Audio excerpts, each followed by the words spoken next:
প্রত্যেককে স্বাগত। যারা আমাদের চ্যানেলটাকে রেগুলার ফলো করো, চ্যানেলটাকে সাবস্ক্রাইব করেছো, প্রত্যেককে আমাদের চ্যানেলে ওয়েলকাম। তো আজকের যে ক্লাসটার বিষয় সেটা ইন্টারভিউ থেকে বেশ কিছু প্রশ্ন আলোচনা করে দেব। তার থেকেও যেটা বড় প্রশ্ন, যে ইন্টারভিউর প্রিপারেশানটা কি এবার নেওয়া উচিত নাকি এখনও ওয়েট করা উচিত, যেটা তোমাদের প্রত্যেকে তোমরা জানতে চেয়েছিলে যে ইন্টারভিউয়ের বিষয়টা আমাদের কি এখন প্রিপারেশান নেওয়া উচিত নাকি এখনও ওয়েট করা উচিত। এই হচ্ছে আজকের আলোচনা।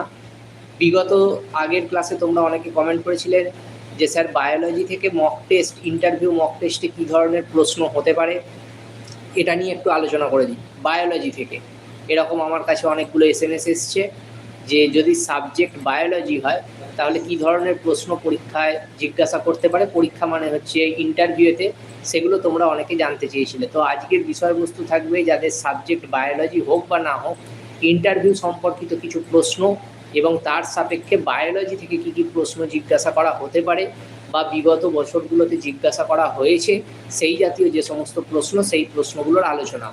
তার আগে ক্লাসটা তোমরা প্রত্যেকে বন্ধুদের সঙ্গে শেয়ার করে দাও এবং তারা যেন এই ক্লাসটা লাইভ দেখতে পায়, চ্যানেলটাকে সাবস্ক্রাইব করে দাও।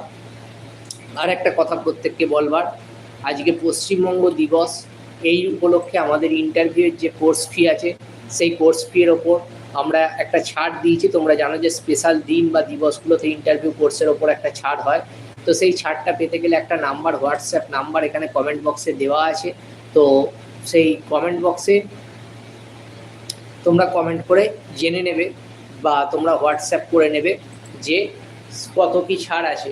তো 249 কোর্স ফি রাখা হয়েছে আজকে পশ্চিমবঙ্গ দিবস উপলক্ষে। ইন্টারভিউ কোর্সের ওপর প্রচুর ছাড় আছে, তো তোমরা চাইলে সেই কোর্স তোমরা নিতে পারো। আগামী বুধবার থেকে তোমাদের ইন্টারভিউয়ের ক্লাস আবার পুনরায় শুরু হচ্ছে পেড ব্যাচে।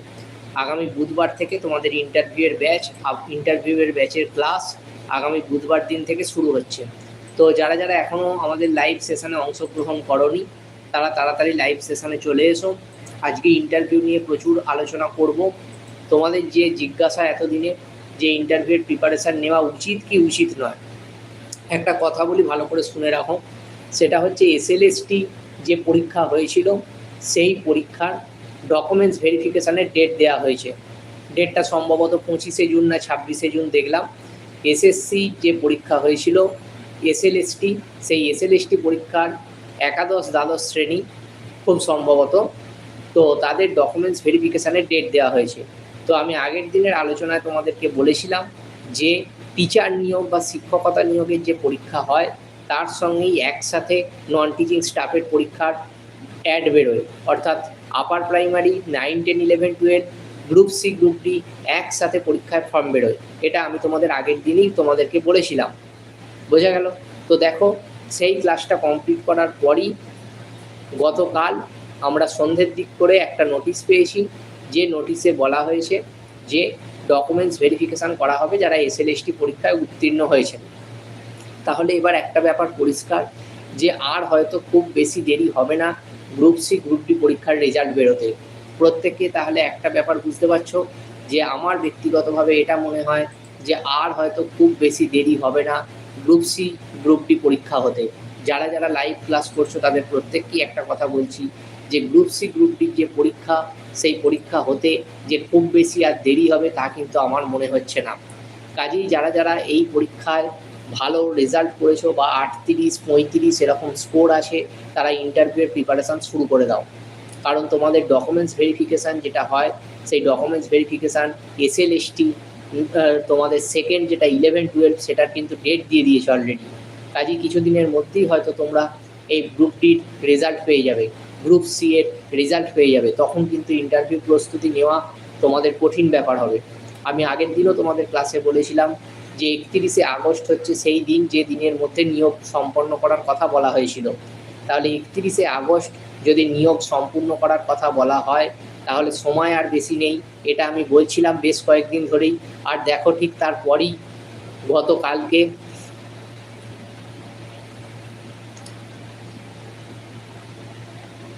গতকালকে তোমাদের ডেট দিয়েছে যে গ্রুপ সি এবং গ্রুপ ডি এসএলএসটি পরীক্ষার যারা আছে তাদের ডকুমেন্টস ভেরিফিকেশানের ডেট দিয়েছে, বোঝা গেল? তো তোমরা যারা যারা এখনও ইন্টারভিউ প্রিপারেশান শুরু করোনি তারা অনায়াসে ইন্টারভিউ প্রিপারেশান শুরু করে দাও, কারণ ইন্টারভিউ যে উঠে যাচ্ছে এরকম কোনো কথা কোথাও নেই, বলাও নেই। আর এটা একটা পুরনো অনগোয়িং প্রসেস, তো অনগোয়িং প্রসেসকে হঠাৎ করে একদম চেঞ্জ করে দেওয়া যায় না। তো অনগোয়িং প্রসেস চেঞ্জ হয় না সেভাবে, খুব একটা প্রয়োজন না হলে। কাজেই এই প্রসেসের মধ্যে যারা আছো, যারা রেজাল্ট করেছো 35, অন্তত 35, তারা ইন্টারভিউয়ের প্রিপারেশান নাও। আর তোমাদের যে পেড ব্যাচটা আছে, পেড ব্যাচেতে 9টা ক্লাস অলরেডি দেওয়া আছে। আগামী বুধবার দিন থেকে তোমাদের পেড ব্যাচটা পরবর্তী ক্লাসগুলো শুরু হচ্ছে, এবং যারা নতুন করে লাইভ ক্লাসে আসতে চাইছো তারা আমাদের যে হোয়াটসঅ্যাপ নাম্বার আছে ওই হোয়াটসঅ্যাপ নাম্বারে হোয়াটসঅ্যাপ করে তোমরা আমাদের পেড ব্যাচেতে চলে আসতে পারো। এবার আজকের বিষয় যেটা, সেটা হচ্ছে তোমাদেরকে আমি বলেছিলাম যে তোমরা যদি এক একটা সাবজেক্ট লিখে আমাকে জানাও যে সেই সাবজেক্টের ওপর কী ধরনের প্রশ্ন হবে, আমি তোমাদেরকে সেই সাবজেক্টের ওপর ক্লাস দেব। তো তোমরা আগের দিন আমাদেরকে ক্লাসে বলেছিলে যে বায়োলজি থেকে স্যার কিছু প্রশ্ন আলোচনা করে দিন যেগুলো সাধারণভাবে পরীক্ষায় জিজ্ঞাসা করা হয়ে থাকে। এই জন্য বায়োলজি বা জীবন বিজ্ঞানের একটা টপিককে আজকে আলোচনার মধ্যে আমি রাখছি। জীবন বিজ্ঞানের সেই টপিক থেকে অনেক গুরুত্বপূর্ণ প্রশ্ন আমি তোমাদের জন্য আলোচনা করে দিচ্ছি। তোমরা যারা যারা লাইভে রয়েছো তোমরা সেই প্রশ্নগুলোর আলোচনা দেখতে থাকো এবং উত্তর দিতে থাকো, আশা করি তোমাদের অনেক প্র্যাকটিস হবে। ঠিক আছে, চলো কোশ্চেন পেপার আলোচনা শুরু করছি। শুধুমাত্র যে এগুলো তোমাদের চাকরির পরীক্ষায় মানে ইন্টারভিউয়ের ক্ষেত্রে কাজে লাগবে তাই না, তোমাদের বিভিন্ন ক্ষেত্রেই কাজে লাগবে। এবং এটা শুধু বায়োলজি অনার্স আছে সেটা নয়, যে কোনো স্ট্রিমের যে কোনো কারোর পক্ষে এটা কাজে লাগতে পারে। আমি কিছু কোশ্চেন আলোচনা করব যেগুলো হচ্ছে স্ট্যাটিক, অর্থাৎ তুমি বই পড়লে, যে কোনো বই পড়লে পাবে। আর কিছু প্রশ্ন আলোচনা করব সম্পূর্ণ নতুন আঙ্গিকে, যেটা মনে হয় আমার যে সেইভাবে প্রিপারেশান নিয়ে গেলে তোমাকে কেউ আটকাতে পারবে না, সেই জাতীয় কিছু প্রশ্ন কিন্তু আমি আলোচনা করে দেবো, বোঝা গেল? এমনভাবে প্রস্তুতিটা নাও যাতে WBCS-এর যেরকম প্রিলিমিনারিতে প্রশ্ন আসার পর অনেকে ঘাবড়ে গিয়েছিল, সেরকম তোমাদেরকে ইন্টারভিউয়ে গিয়ে ঘাবড়ে যেতে না হয়। সেই জন্য তোমরা প্রস্তুতিটা এমনভাবে নাও যাতেতে তোমরা যে কোনো ধরনের প্রশ্নই আসুক না কেন সেই প্রশ্নের উত্তরগুলো ঠিকঠাকভাবে দিতে পারো, বোঝা গেল? চলো প্রশ্ন শুরু করি। আমার প্রথম যে প্রশ্ন, যেটা তোমাদের জীবন বিজ্ঞান থেকেই থাকবে প্রশ্নগুলো আজকে মূলত। তো তোমাদেরকে প্রথম এই প্রশ্নটা করা হতে পারে যে জীববিদ্যার জনক কে? তোমরা ধরো বায়োলজি অনার্সের যারা আছো বা যারা সায়েন্স স্ট্রিমের আছো তারা প্রত্যেকে দেখো, এছাড়াও যারা নেই তারাও এই প্রশ্নগুলো দেখো, কারণ তোমাদের প্রশ্ন যে কোনো জায়গা থেকে হতে পারে। এবং এটা তোমরা প্রায় প্রত্যেকেই জানো যে গ্রুপ সি গ্রুপ ডি পরীক্ষার রেজাল্টটাই শুধু বাকি আছে। SLST কিন্তু ডকুমেন্টস ভেরিফিকেশানের ডেট দিয়ে দিয়েছে। ডকুমেন্টস ভেরিফিকেশানের ডেট দিয়ে দেওয়া মানে তোমরা বুঝতেই পারছো যে নিয়োগ প্রক্রিয়া কিন্তু এবার এগোতে শুরু করেছে। এখনও যদি তোমরা ভাবনা চিন্তা করো যে কবে গ্রুপ সি কবে গ্রুপ ডির রেজাল্ট বেরোবে, তাহলে সেটা একটা বোকামো হয়ে যাবে। আমার মতে বলে যে তোমরা আর এই ব্যাপারে চিন্তাভাবনা করো না। যে কোনো ইনস্টিটিউট, যে টিচারকে তোমাদের ভালো মনে হয় তার কাছ থেকে তোমরা এবার ইন্টারভিউর কোচিংটা নাও। যদি তোমার মনে হয় আমার কাছ থেকে নেবে, আমার কাছ থেকে বা দুনিয়ার যে কোনো প্রান্ত থেকে, তবে ইন্টারভিউর জন্য একটা কোচিং নিতে হয়।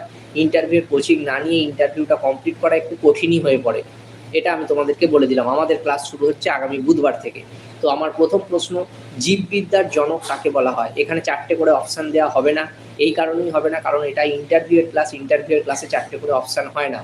তোমরা যারা যারা লাইভ সেশনে রয়েছে উত্তর দেওয়ার চেষ্টা করো যে জীববিদ্যার জনক কাকে বলা হয়। আজকের প্রথম প্রশ্ন, যারা যারা লাইভে রয়েছে উত্তর দেও কমেন্টে যে জীববিদ্যার জনক কাকে বলা হয়।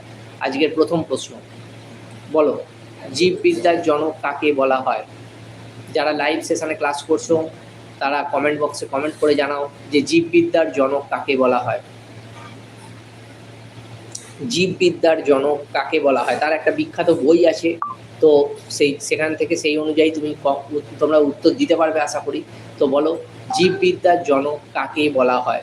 কেউ বলতে পারবে জীববিদ্যার জনক কাকে বলা হয়? তোমাদের ধরো ইন্টারভিউয়ের প্রশ্নে তোমরা বলেছিলে যে বায়োলজি থেকে স্যার কীরকম প্রশ্ন জিজ্ঞাসা করা হয়, তো বায়োলজি থেকে কিছু প্রশ্ন আজকে আমি তোমাদের ইন্টারভিউয়ের জন্য রেখেছি যাতে তোমাদের বুঝতে সুবিধা হয়। কোনো উত্তর কিন্তু এখনো এলো না।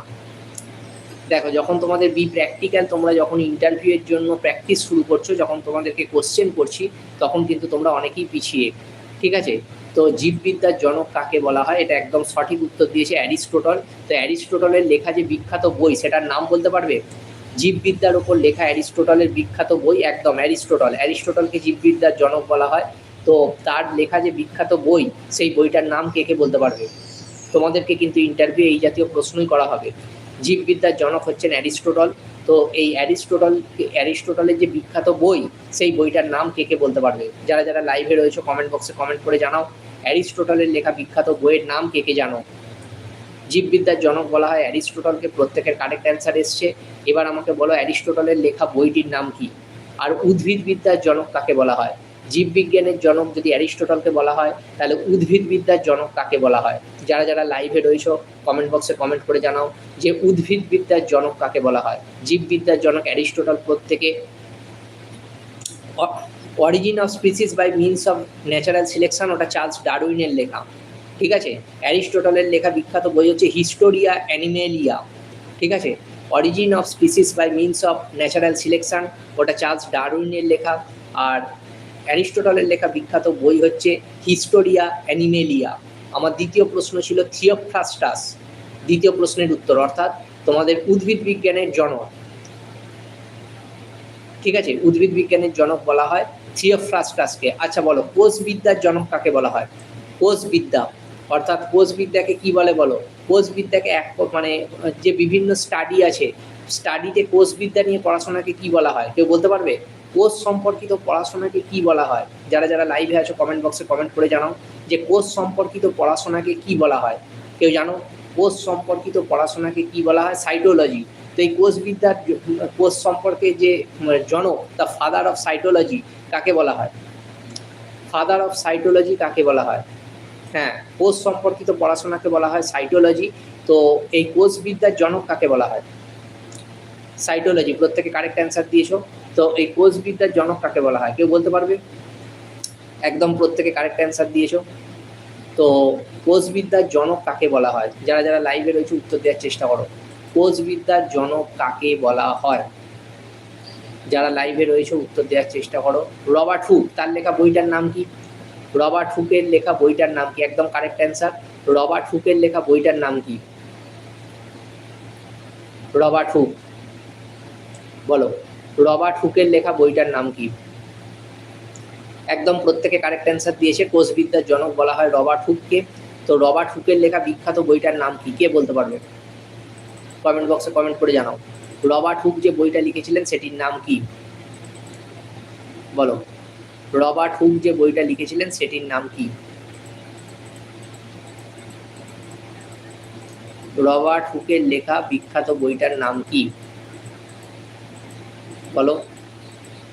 কোষবিদ্যার জনক রবার্ট হুক, একদম ঠিক। কিন্তু রবার্ট হুকের লেখা বইটার নাম আমি তোমাদের কাছে জানতে চেয়েছি, তার উত্তর এখনো পাইনি।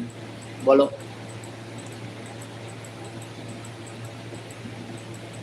রবার্ট হুকের লেখা বইটির নাম কি?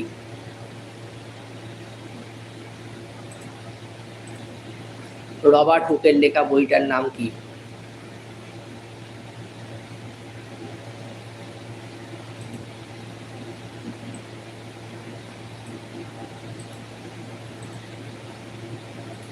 বলো।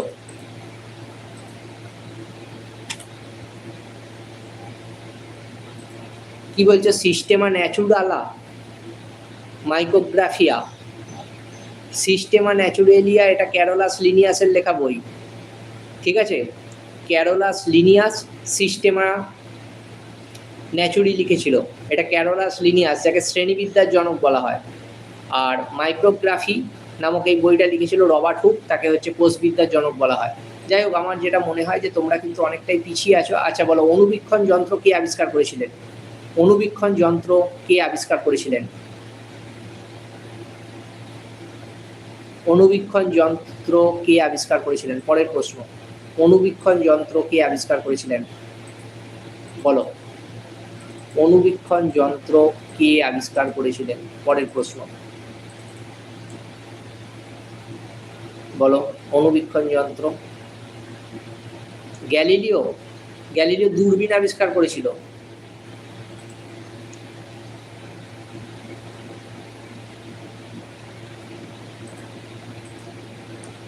অনুবীক্ষণ যন্ত্র কে আবিষ্কার করেছিল? পরের প্রশ্ন। হচ্ছে না। কোপার্নিকাস, গ্যালিলিও এরা সব অনুবীক্ষণ যন্ত্রে চলে আসছে। ভয়ঙ্কর ব্যাপার। বলো। প্র্যাকটিস প্র্যাকটিস করো, প্র্যাকটিস করো। ঠিক আছে, আমি প্রত্যেককে এই কথাটাই বলছি, তোমরা প্র্যাকটিস করো। প্র্যাকটিস না করলে হবে না ভাই। অনুবীক্ষণ যন্ত্র কে আবিষ্কার করেছিলেন? ডব্লিউবিসিএস পরীক্ষা থেকে বুঝতে পারছো না যে তোমাদের প্রত্যেকের প্র্যাকটিস প্রয়োজন? প্র্যাকটিস ছাড়া কমপ্লিট করতে পারবে না। বলো, অনুবীক্ষণ যন্ত্র কে আবিষ্কার করেছিলেন? অ্যান্টনি ভন লিউয়েনহফ অনুবীক্ষণ যন্ত্র আবিষ্কার করেছিলেন। ঠিক আছে, তো তোমাদের যদি ন্যাচারাল প্রশ্ন হয়, স্বাভাবিকভাবে যদি তোমাদেরকে প্রশ্নগুলো জিজ্ঞাসা করে, তাহলে তোমাদের এরকম জিজ্ঞাসা করবে কোষবিদ্যার জনক কে, ঠিক আছে, প্রাণীবিদ্যার জনক কে, উদ্ভিদবিদ্যার জনক কে। কিন্তু যদি তোমরা বারবার তো জিজ্ঞাসা করেছিলে, কিন্তু যেহেতু ইন্টারভিউয়ে আমি কিছু আপডেটেড প্রশ্ন এনেছি, ঠিক আছে, যে আগের দিনও বলেছি আজকেও বলছি, তবু তোমরা এই উত্তরগুলো দেখে মানে এই উত্তরগুলো জেনে গেলে তোমাদের সুবিধা হবে এটা, যে তোমরা পরীক্ষায় বলতে পারবে। তোমরা আশা করি যারা ক্লাস করেছো উত্তর বলতে পারবে। আচ্ছা বলো তো, যে কোন দেশের বিজ্ঞানীরা আবিষ্কার করেছেন যে যে সমস্ত ব্যক্তির রক্তে ভিটামিন সি আছে তাদের মনোযোগ অন্যদের তুলনায় বেশি? ভিটামিন সি, যেটার রাসায়নিক নাম হচ্ছে অ্যাসকর্বিক অ্যাসিড, সমস্ত ধরনের টক ফলে পাওয়া যায়। এটা যে যাদের রক্তে বেশি পরিমাণে আছে তাদের মস্তিষ্কে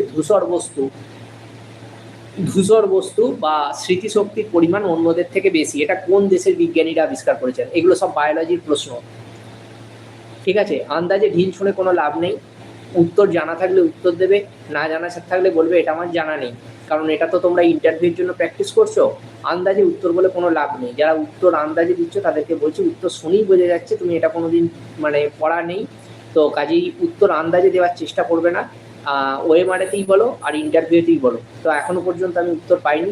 বলো, কোন দেশের বিজ্ঞানীরা আবিষ্কার করেছেন যে যাদের রক্তে ভিটামিন সি এর পরিমাণ বেশি তাদের মস্তিষ্কের ধূসর বস্তুর পরিমাণ বেশি অন্যদের তুলনায়, এবং স্মৃতিশক্তি অন্যদের তুলনায় অনেক বেশি? তোমরা বায়োলজির প্রশ্ন আলোচনা করতে বলছিলে। অ্যান্টনি ভন লিউয়েনহফ, ইনি অনুবীক্ষণ যন্ত্র আবিষ্কার করেন। একদম কারেক্ট অ্যান্সার। যারা যারা বলেছো তারা কারেক্ট, বাকিরা সব ভুল। গ্যালিলিও দূরবীন আবিষ্কার করেছিল। ঠিক আছে, কোপার্নিকাস, গ্যালিলিও এই সমস্ত নাম চলে এলো। আচ্ছা, এই প্রশ্নের উত্তর কিন্তু এখনো পাওয়া গেল না। এই প্রশ্নের উত্তর পাওয়া গেল না। বলো, আমি যেটা ক্লাস করাচ্ছি তোমাদের পেড ব্যাচে করাবো, এর আগেও যেগুলো করিয়েছি সেগুলো অত্যন্ত আপডেটেড ক্লাস, অন্যদের সঙ্গে মিলবে না, টোকা নোট নয়। কাজেই তোমরা যে সবাই এখানে এসে উত্তর দিতে পারবে এরকমটাও নয়। তবু আমি তোমাদের সেই ক্লাস থেকে কিছু জিনিস আমি তোমাদের সঙ্গে শেয়ার করছি, যাতে তোমরা অন্তত প্র্যাকটিসটা যারা মনে করছো যে ফ্রিতে হলেও কিছুটা করবে, তাদের যাতে সেটাই হেল্প হয়। কিন্তু এখনো পর্যন্ত আমি কোনো উত্তর পেলাম না। বলো, যে কোন দেশের বিজ্ঞানীরা এটা আবিষ্কার করেছেন যে মস্তিষ্কে যদি ধূসর বস্তু যেমন ভিটামিন সি, এই মস্তিষ্কে যদি ভিটামিন সি থাকে তো সেটা আমাদের মানে বুদ্ধিবৃত্তির ক্ষেত্রে অনেক হেল্প করে। কেউ উত্তর দিতে পারবে? জাপান, একদম কারেক্ট, রাকেশ কুমার, জাপান। আচ্ছা, তোমরা বলছিলে বায়োলজির প্রশ্ন, তো বায়োলজি থেকে এটা বলো যে কোথায় আবিষ্কার হয়েছে একটা নতুন প্রজাতির ফড়িং যেটার নাম হচ্ছে মাটোনাগ্রিয়ন সান্থা? বলো, মাটোনাগ্রিয়ন সান্থা নামে একটা নতুন প্রজাতির ফড়িং কোথায় আবিষ্কার হয়েছে? তোমাদের এগুলো সমস্ত কিন্তু বায়োলজির প্রশ্ন, এগুলো সমস্ত কিন্তু বায়োলজির প্রশ্ন। তোমরা জানতে চেয়েছিলে বায়োলজির ক্লাস মানে বায়োলজি থেকে কী ধরনের প্রশ্ন হয়, তো আমি আজকে সমস্ত 50টা প্রশ্ন এনেছি বায়োলজি, কোনো বই থেকে টুকে নয়, একদম ইন্টারভিউয়ের জন্য, যেগুলো তোমাদের প্রত্যেকের হেল্প করবে। এবং তোমরা ডব্লিউবিসিএস, যদি আমার কথা বিশ্বাস নাও হয়, ডব্লিউবিসিএস প্রশ্ন দেখে এটা বুঝতে পেরে গেছো যে কিভাবে প্রশ্ন পড়তে হবে। অনেকে ভেবেছিল যে জিকে ওয়ান লাইনার পড়ে চলে যাবো যে কোনো একটা পিডিএফ দেখে, অন্ততপক্ষে ডব্লিউবিসিএস কেন মিসলেনিয়াস বা অন্যান্য যে পরীক্ষা আসবে সেগুলোতেও তাদের চাপ হয়ে যাবে। তো যারা যারা লাইভে রয়েছে উত্তর দেওয়ার চেষ্টা করো যে কোন দেশের কোথায় এটা আবিষ্কার হয়েছে যে একটা নতুন প্রজাতির ফড়িং যেটার নাম হচ্ছে মাটোনাগ্রিয়ন সান্থা। এটা আন্দামান নিকোবর দ্বীপপুঞ্জে আবিষ্কার হয়েছে। ঠিক আছে, আন্দামান নিকোবর দ্বীপপুঞ্জে এটা আবিষ্কার হয়েছে। তারপরের প্রশ্ন আমি আরেকটা বলছি, দেখো, যেটার নাম হচ্ছে অয়েল সিডস কিষাণ মিত্র। এটা হচ্ছে হোয়াটসঅ্যাপ ভিত্তিক একটা কৃত্রিম বুদ্ধিমত্তা, অর্থাৎ এআই। ঠিক আছে, এই পরিষেবা কারা চালু করেছে ভারতবর্ষে? এটা নিয়ে কারা গবেষণা করেছে? তুমি ধরো এরকম যখন চিন্তা ভাবনা করবে, তো তখন তুমি 56 কী সব বলছো গো, আরে কাট অফ নিয়ে ভেবে লাভ নেই, এখন পড়াশোনা শুরু করো। আন্দামান নিকোবর দ্বীপপুঞ্জে এটা আবিষ্কার হয়েছে, এই নতুন প্রজাতির ফড়িং যেটার নাম হচ্ছে মাটনাগ্রিয়ান সান্থা। ঠিক আছে, পরের প্রশ্ন আমি তোমাদেরকে করেছি যে অয়েল সিডস কিষাণ মিত্র, যেটা একটা হোয়াটসঅ্যাপ ভিত্তিক এআই পরিষেবা, এটা কোন সংস্থা, ভারতবর্ষের কোন সংস্থা এটা চালু করেছে? এগুলো সব তোমরা একটা টোটাল কারেন্ট অ্যাফেয়ার্স নিয়ে আসবো। আমার কারেন্ট অ্যাফেয়ার্সের ক্লাসটা তোমরা করে দেখবে, আমি মাসের শেষে দেবো, এখন দিতে পারবো না, সমস্ত প্রিন্ট হচ্ছে, প্রত্যেকের জন্যই ক্লাসটা ফ্রিতে হবে। তো সেখানেতে যে কারেন্ট অ্যাফেয়ার্সগুলো থাকবে, যদি সময় হয় একবার দেখে নিও, দেখে নিয়ে তারপর তোমরা নিজেরা ডিসাইড করবে। তো মার্টিনাগ্রিয়ান সান্থা এটা কোন কোথায়, মানে কারা এটা নিয়ে গবেষণা করেছে? সরি, আমি কোশ্চেনটা ভুল বললাম, আমি বললাম যে অয়েল সিডস কিষাণ মিত্র হোয়াটসঅ্যাপ, যে একটা এআই ভিত্তিক, তো এটা তোমার হচ্ছে যে কোথায় কারা চালু করেছে? এটা হচ্ছে আইসিএআর। ঠিক আছে, আইসিএআর এটা চালু করেছে। আচ্ছা, তারপরেরটা উত্তর দাও যে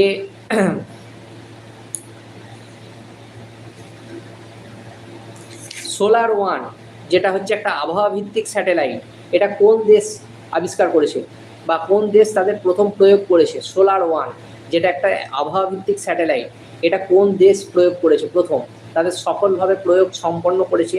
সোলার ওয়ান, এটা কোন দেশ প্রথম তাদের সফলভাবে প্রয়োগ সম্পন্ন করেছে? কেউ বলতে পারবে? সোলার ওয়ান এটা কোন দেশ প্রথম সফলভাবে প্রয়োগ সম্পন্ন করেছে? পরের প্রশ্ন। না, আন্দাজে ঢিল মেরে কিছু হবে? আমি আবারও বলছি, আন্দাজে ঢিল মারতে যেও না, এতে প্রচুর সমস্যা হবে ভাই, প্রচুর সমস্যা হবে, প্রচুর সমস্যা হবে। বলো, আমি পরের প্রশ্ন তোমাদেরকে এটা বললাম যে সোলার ওয়ান এটা কোন দেশে প্রথম সফলভাবে আবহাওয়া পরীক্ষার জন্য উৎক্ষেপণ করেছে? কেউ বলতে পারবে? হ্যাঁ ঠিক, মার্কিন যুক্তরাষ্ট্র প্রথম এটা সফলভাবে আবহাওয়া পরীক্ষার জন্য উৎক্ষেপণ করেছে।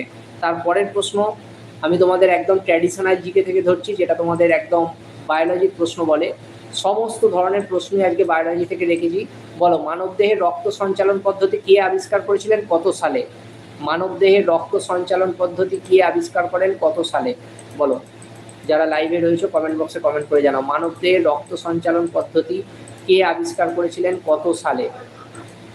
মানবদেহে রক্ত সঞ্চালন পদ্ধতি কে আবিষ্কার করেছিলেন, কত সালে? মানবদেহের রক্ত সঞ্চালন পদ্ধতি কে আবিষ্কার করেছিলেন, কত সালে? বলো,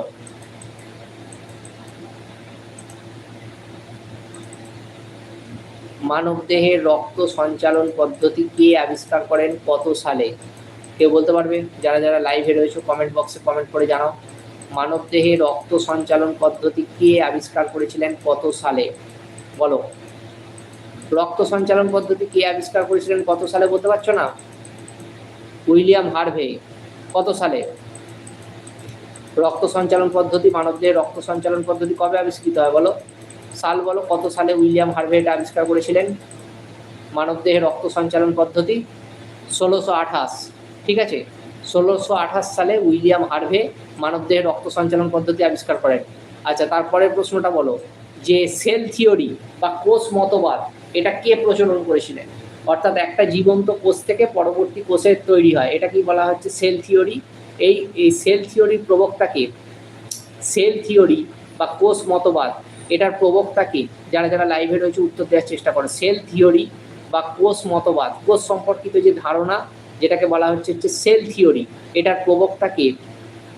পরের প্রশ্ন, সেল থিওরির প্রবক্তা কে? স্লেইডেন এবং সোয়ান। একদম কারেক্ট অ্যান্সার দিয়েছো, স্লেইডেন এবং সোয়ান।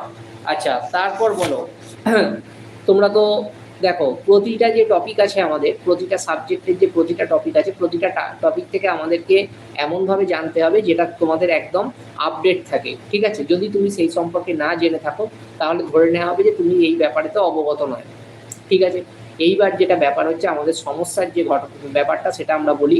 আমরা যেটা চাই যে কোনো একটা পিডিএফ যেটা আমরা সোশ্যাল মিডিয়া দেখতে পেলাম তাতে কিছু জিনিসকে রঙিন করে দেওয়া থাকে, আমরা সেই রঙিন পিডিএফটা ফোনে ডাউনলোড করে তার কারেন্ট অ্যাফেয়ার্সগুলো মোটামুটি দেখে যাই। কিন্তু এরকমটা নয় যে তাতে যে কারেন্ট অ্যাফেয়ার্সগুলো থাকে আমাদের 100% জিজ্ঞেস করলে 100%ই বলতে পারবো। এবার এতদিন যা পরীক্ষা হয়েছিল মোটামুটি যদি একটা মানে বিশ্বাসযোগ্য পিডিএফ থেকে তোমরা পড়ে যেতে, কিছু কারেন্ট অ্যাফেয়ার্স সেখান থেকে কমন আসতো, এটা অস্বীকার করার জায়গা নিয়ে আসতো। সোশ্যাল মিডিয়ায় এমন অনেক পিডিএফ আছে যে পিডিএফগুলো খারাপ নয়, মোটামুটি চলতো, তা থেকে কারেন্ট অ্যাফেয়ার্স তোমাদের কমন আসতো, আর কিছু আসতো না, সেটা তোমরা মেনে নিতে যে ওটা সবাই পারেনি। কিন্তু ঘটনা হচ্ছে এবছর থেকে যে কারেন্ট অ্যাফেয়ার্স ডব্লিউবিসিএস দিয়েছে, সেই কারেন্ট অ্যাফেয়ার্সের জন্য তোমাদেরকে রীতিমতো বিভিন্ন পত্র পত্রিকা পড়তে হবে, ঠিক আছে? যেটা আমি বহুদিন আগে তোমাদের প্রথম যে ইন্টারভিউয়ের ক্লাস হয় তাতে আমি বলেছিলাম যে তোমরা যারা বাড়িতে প্রিপারেশান নিতে চাইছো ইন্টারভিউয়ের, তাদের ক্ষেত্রে কয়েকটা দিক দেখতে হবে। প্রথম হচ্ছে নিউজ পেপার পড়তে হবে, বায়োডাটাটা ঠিক করে লিখতে হবে, যে বায়োডাটাটা সাজিয়ে নিয়ে তুমি সেখানে প্রবেশ করবে। তোমার সাবজেক্টটা দেখতে হবে, জেলাটা পড়তে হবে, মানে তোমার জেলা সম্পর্কে বিস্তারিত জানতে হবে, আর বর্তমান ঘটনাগুলো, স্পোর্টস, কম্পিউটার, এগুলো জেনে যেতে হবে। এটা আমি কিন্তু বহুদিন আগে তোমাদেরকে ভিডিও বলেছিলাম। এর ভিত্তিতে আমি তোমাদের কয়েকটা জেলা করিয়েছিলাম, এখনো পর্যন্ত 7টা জেলার ভিডিও দিয়েছি। আগামীকাল 8 নম্বর জেলা আসবে, যেটা হচ্ছে দক্ষিণ 24 পরগনা।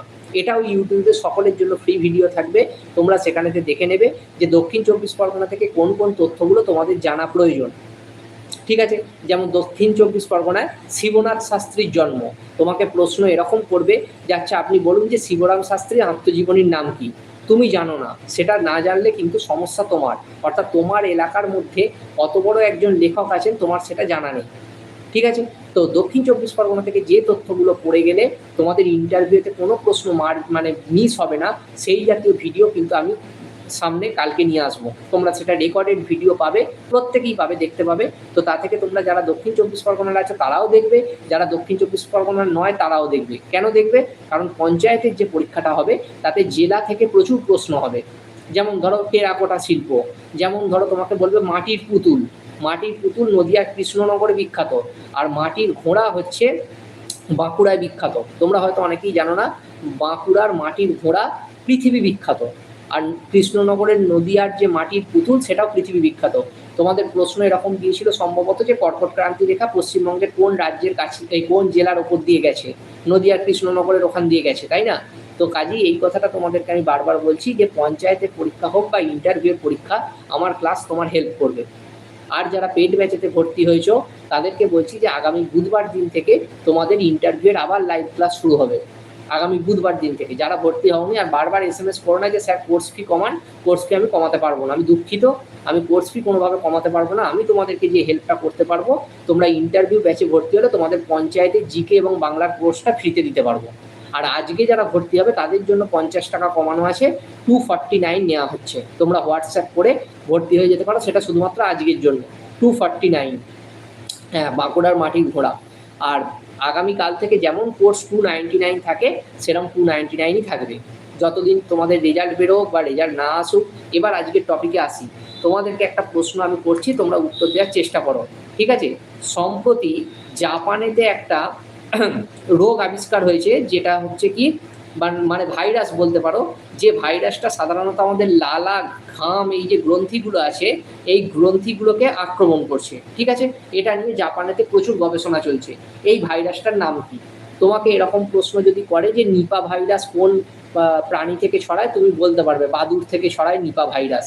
কিন্তু যে ধরনের প্রশ্ন এলে তোমার সমস্যা হবে, তুমি সায়েন্সের স্টুডেন্ট, তুমি যদি এইগুলো না জেনে যাও তোমার ক্ষেত্রে অসুবিধা হবে। বা তুমি একটা আপডেটেড স্টুডেন্ট, তোমাকে জিজ্ঞাসা করতে আপনি কারেন্ট অ্যাফেয়ার্সের এই ব্যাপারটা জানেন না, তখন তুমি কি করবে?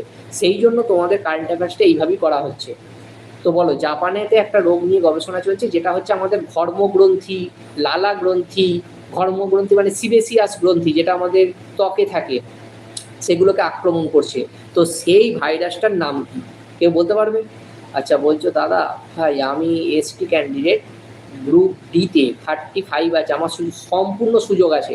আর প্রত্যেককে আমি একটা কথা বলছি, আমি লাস্ট ভোটের রেজাল্ট বেরোনোর পর থেকে তোমাদের এই কথাটা বলে আসছি। তোমরা বারবার আমাকে একটাই কোশ্চেন করছো, স্যার সময় কদিন পাবো রেজাল্ট বেরোনোর পর? আমি তোমাদের যেদিন প্রথম ক্লাস করিয়েছি সেদিন একটা কথা বলেছিলাম, সময় তোমরা দুভাবে পেতে পারো, এক রেজাল্ট বেরোনোর আগে, অথবা 2 রেজাল্ট বেরোনোর পরে। দুটো সময় পাবে না। রেজাল্ট বেরোনোর আগে কিন্তু তোমরা সময় পেয়ে গেছো, এবার আশা করি তোমরা বুঝতে পারছো যে রেজাল্ট বেরোনোর পরে কতদিন সময় পাবে, বিশেষ সময় পাবে না। আর যদি তোমরা জিজ্ঞাসা করো যে এটার রেজাল্ট কবে বা এটার কাট অফ কী, আমি তোমাদেরকে একটা কথা ছোট বলে রাখি শুধু, যে 11-12 যারা পরীক্ষা দিয়ে কোয়ালিফাই